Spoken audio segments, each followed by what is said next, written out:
پیر کوهستان کې پسرلی شو نشته مسافر اشنا وی بدر پدر اشنا چې مسافر اشنا یادوم زړګی مې چوينه ستا ټول یادونه مې یادېږي یو بل نظر دو یاره یو ځای چې ګرځېدو یاره هغه یادونه مې اوس خوب ته نه پرېږدي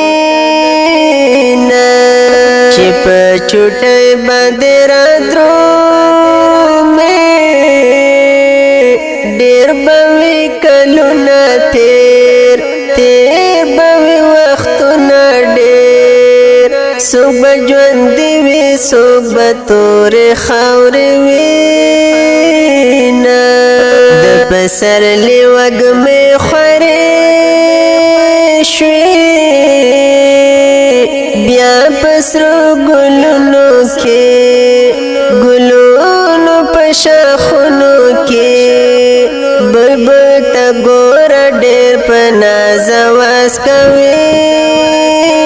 نه